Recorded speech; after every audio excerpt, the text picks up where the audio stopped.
السلام عليكم ورحمة الله وبركاته. ازيكم يا اخواتي في الله؟ عاملين ايه؟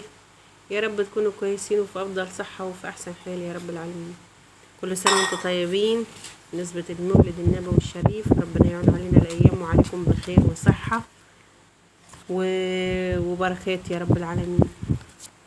عايز ايه؟ انت محشورة معايا في الفيديو وبره الفيديو. عبيتين مين؟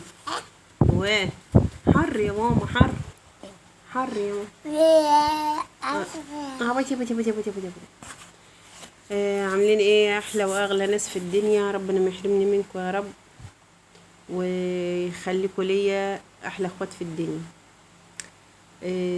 ده يا جماعه فيديو خفيف كده وعلى قد الحيل وصغنطوط، فيديو لطيف صغنطوط يعني.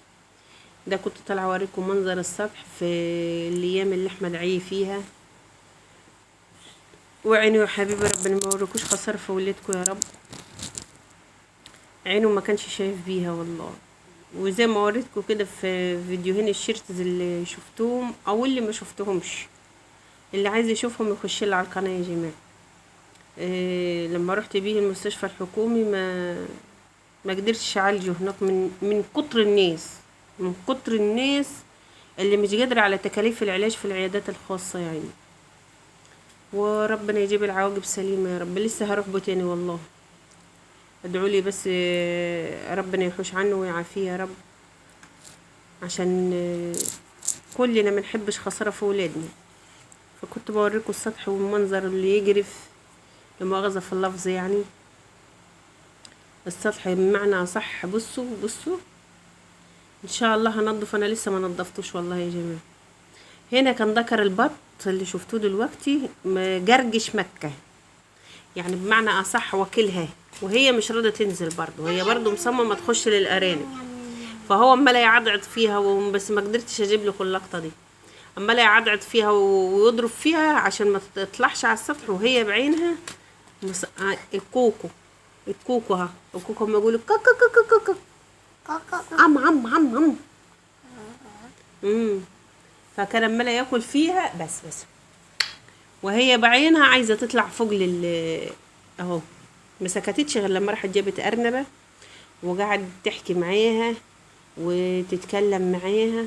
بصوا عاملاها لعبه صح. فيني نيوب اوتا ايدي يا مك اوتا قولي اوتا يا اوتا.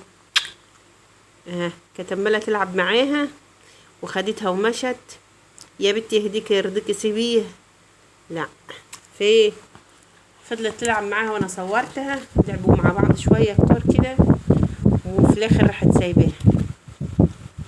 المهم يا جماعه عايزه اقول لكم ادعوا لي ابن احمد بالله عليكم، ربنا يحوش عنه ويعافيه يا رب. عيل غلبان والله العظيم. وبصوا يعني في عز تعبه وعينه تعباه وطلع وما يطلع يشتغل. لا يما عشان مصاريف العلاج هتبقى تقيلة عليه والله العظيم اما يطلع الشغل. وربنا يا رب يعافيه هو واللي زيه يا رب، وما نشوفش خسارة في ولادنا ولا في حبايبنا يا رب. ورودي هنا يا جماعة كانت لما تزعق لمكة سيبي الأرنوبة بتاعتي. أنا كان نفسي أطلع لكم الفيديو بصوته وكان حلو والله، بس في حتة شوية كتر سكوت فيهم فما كانش ينفع. دي عمة العيال يا جماعة، دي عمة العيال. الذكر ده لو بصوا مستني مكة مستني لها على غلطة. بصوا عايز مكة عشان تيجي كده